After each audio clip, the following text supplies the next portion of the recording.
नमस्कार दोस्तों। आज मैं ऐसे शख्स के बारे में बात करने जा रहा हूँ जो शख्स किसी भी परिचय का मोहताज नहीं है, क्योंकि अगर आप देखेंगे तो वो शख्स आज प्रदेश सरकार में, उत्तर प्रदेश सरकार में तीसरी बार मंत्री बनने का गौरव प्राप्त हुआ है और 12 जुलाई को वो पुनः जन्म महोत्सव मनाते हैं। और प्रयागराज, जो पूर्व में इलाहाबाद था, उस इलाहाबाद दक्षिण सीट से विधायक, समाजसेवी, व्यापारी, बिजनेसमैन, उद्योगपति और आप उनकी जो भी संज्ञा दें वो कम है। ऐसे शख्स के बारे में जो गरीबों की हमेशा सेवा करता है, गरीबों से साथ जुड़ा हुआ है, ऐसे शख्स के बारे में मैं आपको बताने जा रहा हूँ, जिनका नाम है नंद गोपाल गुप्ता नंदी।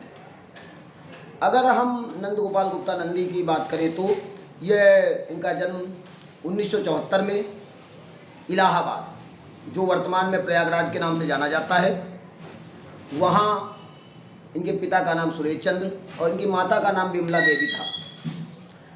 जब इनकी जो प्रारंभिक शिक्षा हाई स्कूल तक ही हुई है और ये बहुत ही गरीब परिवार से बिलोंग करते थे। इनके पिताजी चतुर्थ श्रेणी कर्मचारी डाक विभाग में थे। ये एक इंटरव्यू के दौरान इन्होंने बताया है कि जब ये छोटे थे तो इनको फिल्में देखने का बहुत शौक़ था, लेकिन इनके घर में टेलीविज़न नहीं था। ऐसी अवस्था में इनके बगल के पड़ोस में एक व्यक्ति के यहाँ टेलीविज़न हुआ करता था, तो ये वहाँ देखने जाते थे। जो जब देखने जाते थे तो उस समय इनको जो सीरियल्स या जो भी फिल्में आती थी इनको देखने का बहुत शौक़ था। तो वो पहले इनसे अपने व्यक्तिगत काम करवाता था, जैसे कूड़ा फेंक के आना, पॉलिश करवा के लाना। इस प्रकार के जब उसके काम करते थे तब वो उनको फिल्म देखने की अनुमति प्रदान करता था। लेकिन एक बार कोई ऐसा ही सीरियल चल रहा था, ये वहाँ देख रहे थे, लेकिन जब यह सीरियल देख रहे थे तो ये हंसने लगे और उसने गुस्से में आके इन्हें एक थप्पड़ मार दिया और अपने कमरे से बाहर निकाल दिया। उस समय ये बहुत परेशान हुए, बाद में घर जाके रोए, लेकिन फिर बच्चों वाली आदत होती है, फिर आए खिड़की से झांक कर देखने लगे, तो फिर उसने इनको डांटा। फिर जब ये फिर जाके घर में रोने लगे तो ऐसी अवस्था में इनके पिताजी आए। पिताजी ने जब इनको देखा तो उनको बहुत दुख हुआ, तो उन्होंने इधर उधर से पैसे व्यवस्था करके एक VCR ला के इनको दिया। तो पूर्व में जब ये VCR इनके घर में आ गया, उस समय VCR कैसेट से चलाया जाता था, तो ये कैसेटें किराए पर लाते थे। वो किराए पर लाने के बाद कैसेटों से ये चले दूसरे के यहाँ बुकिंग लेने लगे। ऐसी अवस्था में जब बुकिंग लेते थे तो उस समय 120 रुपये इनको मिलता था, जिसमें 20 या 30 रुपये की कैसेट आ जाती थी, 70-80 रुपये बचता था, जिसमें रात भर वहाँ फिल्म चलाते थे। 3 या 4 कैसेटें रात में चलती थी। ऐसे समय पर फिर धीरे धीरे जब इनके पास पैसा हुआ तो उन्होंने अपना खुद की कैसेटें खरीद ली और उन्हीं कैसेटों को दिखाने लगे। जिस चादर में इतनी गरीबी थी कि जिस चादर में VCR को बांध के ले जाते थे, उसी चादर में वहाँ सो जाया करते थे। जब इनके पास धीरे धीरे पैसा आया तो उन्होंने तंबू लगा के लोगों को दिखाना, टिकट लगा के दिखाना शुरू किया। फिर इन्होंने मिठाई की दुकान भी खोली। मिठाई के दुकान के बाद इन्होंने धीरे धीरे वीडियो फिल्म की दुकान भी खोली। फिर ये गल्ले का व्यवसाय भी करने लगे। फिर इन्होंने डिपार्टमेंटल स्टोर खोला। डिपार्टमेंटल स्टोर जब खोला तो वहाँ पर एक जो सिक्का वाला पहले PCO आता था, वो PCO भी संचालित किया। अपने भाई को वहाँ पर एक चाट की ठेला भी लगवाया और सभी भाई मिलके अपना छोटा छोटा व्यवसाय करते थे। फिर कुछ रिश्तेदार भाई बंधुओं के साथ मिलके इन्होंने भट्ठे का व्यवसाय शुरू किया। भट्ठे के व्यवसाय और डिपार्टमेंटल स्टोर के साथ इन्होंने बहुत सी कंपनियों की एजेंसियाँ भी ली। जब ये बहुत सी कंपनियों की एजेंसियों का संचालन कर रहे थे तो धीरे धीरे इनका व्यापार धीरे धीरे बढ़ता चला गया। फिर ये गल्ले का व्यवसाय से इन्होंने अपना एक दाल मिल लगाया, आटा मिल लगाया, तेल मिल लगाया और फिर धीरे धीरे जब इनका व्यवसाय बढ़ता रहा तो एक समय ऐसा आया कि नंद गोपाल गुप्ता नंदी जी एक बहुत बड़े उद्योगपति बन गए। नंदी ग्रुप ऑफ इंडस्ट्रीज से इन्होंने अपनी व्यापार को आगे बढ़ाया। और अगर इनके परिवार के बारे में बात करें तो अभिलाषा गुप्ता नंदी जो पहले पूर्व में अभिलाषा मिश्रा थी, और जब ये पढ़ाई करते थे तब इनका प्यार हुआ, और प्यार के बाद वो थोड़ा अच्छे घर की थी, इनकी आर्थिक स्थिति खराब थी, तो इसलिए, और वो दूसरी बिरादरी से भी बिलोंग करती थी, तो इसलिए उनके परिवार वाले शादी के लिए राजी न थे। ऐसी अवस्था में इन्होंने समाज से विद्रोह करके शादी की 1995 में। आज की डेट में अगर बात की जाए तो इनके 2 पुत्र और 1 पुत्री हैं, अमन और अभिषेक, नमन और अभिषेक इनके पुत्र का नाम है, और जानवी इनकी पुत्री का नाम है। अभिलाषा गुप्ता नंदी इलाहाबाद की 2 बार महापौर रह चुकी हैं, और इनकी अगर राजनीतिक कैरियर की बात किया जाए तो 2007 में, ये पहले जब इनके पास बहुत पैसा हो गया तो एक बार इन्होंने ही इंटरव्यू में बताया है कि एक बार एक व्यक्ति इनके पास आया और उसके ऊपर किसी गुंडों ने हमला किया था, वो इनसे बचाव के लिए बोलने लगा, तो इनको ऐसा आभास हुआ कि यार मेरे पास पैसा तो बहुत हो गया, मैं बिजनेस करके बहुत बड़ा उद्योगपति तो बन गया हूँ, लेकिन मेरे पास कोई राजनीतिक ताकत नहीं है, मैं किसी को बचा नहीं सकता, मैं किसी की मदद नहीं कर सकता राजनीतिक रूप में। तो ऐसी अवस्था में इनके मन में राजनेता बनने का स्वप्न पलने लगा। तो ऐसी अवस्था में उस समय जो प्रयागराज मंडल के बसपा के कोऑर्डिनेटर हुआ करते थे इंद्रजीत सरोज, ये उनके संपर्क में आए। उसी समय इलाहाबाद में एक राजू पाल हत्याकांड हो गया था।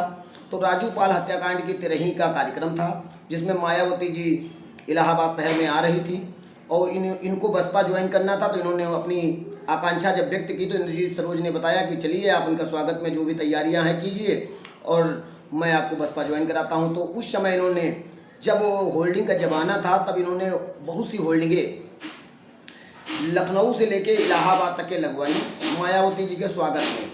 जब मायावती जी आई, उन्होंने वहाँ पर श्रद्धांजलि अर्पित की, और श्रद्धांजलि अर्पित करने के बाद एक केबिन होता है जिसमें मिलने के लिए समय दिया जाता है, तो इनको मिलने के लिए बैठाला गया। जब ये मिलने के लिए वहाँ गए तो उन्होंने पूछा कि भाई नंदी जी आप क्यों इसको ज्वाइन करना चाहते हैं? तो उन्होंने बताया बहन जी आपका आशीर्वाद रहा तो चुनाव लड़ूंगा। तो उन्होंने कहा कि आप किस सीट से चुनाव लड़ेंगे? तो कहा बहन जी मैं इलाहाबाद दक्षिण से चुनाव लड़ूंगा। तो कहा यार इलाहाबाद दक्षिण से भाई इंद्रजीत कौन चुनाव लड़ता है?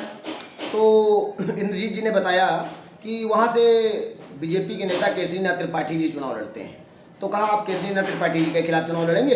तो उन्होंने कहा बहन जी आपका आशीर्वाद रहा तो मैं लड़ जाऊंगा। तो कहा वो तो बहुत अच्छा पैसा खर्चा करते हैं। तो कहा मैं उनसे ज़्यादा अच्छा पैसा खर्चा कर दूंगा। फिर ये बसपा में जुड़े रहे, सतत बसपा की सेवा करते रहे, और 2007 में पहली बार मायावती जी के आशीर्वाद से इनको टिकट दिया गया।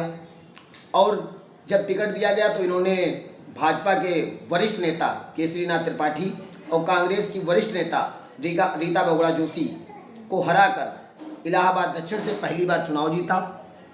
और चुनाव जीतने के बाद ये, जैसा कि ये खुद बताते हैं कि मैं थोड़ा बढ़िया टाइप का आदमी था, और मुझे जो भी करना है मैं उसके लिए पूरी लगन, पूरी निष्ठा, पूरी कर्तव्य निष्ठा और पूरी सत्यनिष्ठा के साथ काम करता हूँ। तो मुझे मंत्री बनने का ख्वाब मेरे जीवन में पल रहा था। जब मैं मंत्री बनना चाहता था तो मैंने फिर इंद्रजीत जी के पास गया कि मुझे मंत्री बनना है। तो उन्होंने कहा यार यहाँ 4-4 बार लोग चुनाव जीतते हैं, वो मंत्री नहीं बन पाते हैं, आप मंत्री बनना चाहते हो, ऐसा कैसे हो सकता है? लेकिन उसी समय मायावती सरकार में एक मंत्री हुआ करते थे अनंत कुमार मिश्रा, अंटू भैया। तो अनंत कुमार मिश्रा जब अंटू भैया को मंत्री बना दिया गया था, वो चुनाव हार गए थे, तो उनको फर्रुखाबाद का उपचुनाव लड़ने के लिए भेजा गया। तो उसमें सभी वर्गों को लगाया गया, सभी जाति धर्मों के लोगों को लगाया गया, कौन किस बिरादरी की वोट को संभाल सकता है। ऐसी अवस्था में व्यापारी वर्ग को संभालने के लिए जब बसपा के मीटिंग में सवाल हुआ तो उन्होंने कहा नंद गोपाल गुप्ता जी इलाहाबाद के अच्छे उद्योगपति, अच्छे बिजनेसमैन हैं, उनको अगर लगाया जाए तो बिजनेस जितना व्यापारी वर्ग है वो अच्छे से सहयोग करेगा। तो नंद गोपाल गुप्ता जी को वहाँ पर फर्रुखाबाद में चुनाव प्रभारी बनाया गया। इन्होंने पूरी मेहनत से, पूरी लगन से, पूरी ईमानदारी से अनंत कुमार मिश्रा जी को चुनाव लड़ाया। जिस दिन वोटिंग थी उस दिन वहाँ बरसात होने लगी, तो सब वोट डालने वाले लोग निकल नहीं पा रहे थे। तो इन्होंने व्यापारियों से बात करके सबसे सहयोग लेके लगभग 3000 छाते मंगवाए, सबको छाता उपलब्ध कराया प्रत्येक बूथ पर, और तब चुनाव सकुशल संपन्न हो पाया। और चुनाव सकुशल संपन्न होने के बाद अनंत कुमार मिश्रा, अंटू भैया जब चुनाव जीत कर वापस आए तो मायावती जी ने इनकी पीठ थपथपाई कि आपके सहयोग से नंदी जी चुनाव जीत गया है, और फिर इनको स्टाम्प एवं राजस्व कर मंत्री बना दिया गया। राजस्व के इतने बड़े मंत्री बनने के बाद एक टाइम ऐसा था जब ये बहुत गरीब थे, इनके मोहल्ले का एक व्यक्ति इनको टीवी नहीं देखने दे रहा था। एक टाइम ऐसा भी इनके जीवन में आया कि ये पूरे उत्तर प्रदेश को मनोरंजन कर मंत्री बन गए। फिर 2007 से 2012 तक के मायावती सरकार में मंत्री रहे। 2012 में इन्होंने मेयर का टिकट अपनी पत्नी के लिए मांगा, लेकिन बसपा ने इनको टिकट नहीं दिया, तो ये नाराज होकर कांग्रेस का निर्दलीय अपनी पत्नी को चुनाव लड़ाए और भाजपा, कांग्रेस, सपा सबको हराकर इनकी पत्नी निर्दलीय रूप में इलाहाबाद की महापौर हो गई। और उसके बाद में इन्होंने कांग्रेस ज्वाइन कर ली। कांग्रेस ज्वाइन करने के बाद इनकी पत्नी महापौर बनी रही और 2014 में इन्होंने लोकसभा का भी चुनाव लड़ा। 2012 में पहले फिर से विधायकी का चुनाव लड़ा, जिसमें हाजी परवेज टंकी जो सपा के उम्मीदवार थे उनसे यह चुनाव हार गए विधायकी का। सपा के से बसपा से ये चुनाव लड़े थे और वो लड़े थे समाजवादी से। समाजवादी जीत गई और बसपा से नंदगोपाल गुप्ता जी हार गए। तो फिर उन्होंने कांग्रेस ज्वाइन कर ली और कांग्रेस ज्वाइन करने के बाद 2014 में इन्होंने पुनः सांसदी का चुनाव लड़ा। सांसदी का चुनाव भी ये हार गए। उस समय श्यामचरण गुप्ता जी लोकसभा सदस्य के रूप में इलाहाबाद की सीट से निर्वाचित हुए। ये कांग्रेस में ही जुड़े रहे और 2017 में इन्होंने भारतीय जनता पार्टी ज्वाइन कर ली। भारतीय जनता पार्टी ज्वाइन करने के बाद ये योगी सरकार के प्रथम 5 सालों में मंत्री रहे। फिर उनकी कार्यशैली, उनके सहयोग, उनके कार्य करने के तरीके को देखते हुए योगी सरकार ने उनको 2022 में भी टिकट दिया और 2022 में भी ये निर्वाचित हुए। और इस समय औद्योगिक विकास, विदेश निर्यात के मंत्री हैं और ये हमेशा गरीबों के लिए, असहायों के लिए, इलाहाबाद क्षेत्र के नागरिकों के लिए पूरे तन मन धन से जुटे रहते हैं। समाज सेवा के उद्देश्य से इनके पास अगर कोई भी व्यक्ति जाता है तो उसके काम को पूरा करने में ये पूरा सहयोग देते हैं। अगर हम नंदगोपाल नंदी जी के बारे में बात करें तो वो बहुत ही सहज, सौम्य, सरल और गरीबों की सेवा करने वाले व्यक्ति हैं। 12 जुलाई 2010 को इनके पास में मनकामना पूर्ति मंदिर है शंकर जी का, जहाँ पर ये सुबह प्रतिदिन पूजा करने जाते थे। वो वहाँ पर जा रहे थे, मोटरसाइकिल में टाइम बम लगा के इनके ऊपर हमला भी किया गया। इनके विद्रोहियों ने इनके ऊपर हमला किया। उस हमले में एक इंडियन एक्सप्रेस के पत्रकार थे और एक इनके गनर की मृत्यु भी हो गई। ये 7 दिन तक के कोमा में रहे और 7 महीने तक के अस्पताल में भी रहे और ऐसा प्राणघातक हमला था कि इनको पुनः जन्म प्राप्त हुआ। उसी पुनर्जन्म के कारण इनको लगा कि मैं तो इस दुनिया से चला गया था। ये ईश्वर की कृपा है, लोगों की कृपा है, लोगों के आशीर्वाद की है, लोगों के प्रार्थना की कृपा है कि मैं आज बच पाया हूँ। ऐसा इसलिए तब से 2010 के बाद ये हमेशा 12 जुलाई 2010 को पुनर्जन्म महोत्सव मनाते हैं, जिसमें ये रक्तदान, गरीबों असहायों की मदद, होली, दीपावली, रक्षाबंधन, भैया दूज पर भी ये बहुत से असंख्य महिलाओं के राखी बांधते हैं, गरीबों की मदद करते हैं, मंदिरों में बहुत पैसा देते हैं, कन्याओं के विवाहों में बहुत पैसा देते हैं। और जो हमारा राम मंदिर निर्माण कार्य हो रहा है उसमें भी इन्होंने 1 करोड़ रुपए व्यक्तिगत रूप से दान किया था। तो नंद गोपाल नंदी जी के बारे में अगर हम बात करें तो नंदी जी बहुत योगी सरकार के एक ऐसे मंत्री हैं जो उद्योगपति तो है ही हैं, लेकिन उद्योगपति के साथ जनता से जुड़े रहने का जो उनका एक अपना तरीका है। ये कभी पैदल ही निकल जाते हैं, कभी किसी चाट के ठेले पे चाट बनवाने लगते हैं, कभी चाय बनाने लगते हैं। तो इनको कोई मंत्री वहाँ पर मानता ही नहीं है, सब इनको अपना भाई, अपना दोस्त, अपना मित्र, अपना साथी मानता है। तो अगर नंदगोपाल नंदी जी की कहानी के बारे में हम बताएं तो नंदगोपाल गुप्ता नंदी जी बहुत संघर्षों से उठकर उत्तर प्रदेश सरकार में 3 बार मंत्री बनने का गौरव प्राप्त हुआ। 4 बार विधायकी का चुनाव भी लड़ चुके हैं, 1 बार सांसदी का भी चुनाव लड़ चुके हैं, 2 बार इनकी पत्नी महापौर भी रह चुकी हैं। इस बार जो महापौर का चुनाव हुआ उसमें इनकी पत्नी को टिकट नहीं दिया गया, श्री गणेश केसरवानी जी को टिकट दिया गया, भारतीय जनता पार्टी ने दिया। लेकिन इन्होंने अपनी सौम्यता के कारण कोई नाराज हुए लेकिन कोई विद्रोह नहीं किया और पूरे सहयोग के साथ महापौर के प्रत्याशी को जिताया। तो नंदी जी का व्यक्तित्व बहुत ही अच्छा, बहुत ही सौम्य, बहुत ही सरल, बहुत ही सहज। उनके व्यक्तित्व के बारे में जितनी प्रशंसा की जाए कम है।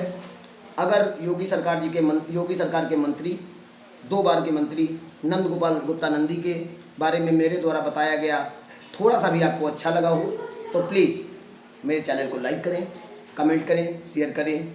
धन्यवाद। जय हिंद, जय भारत।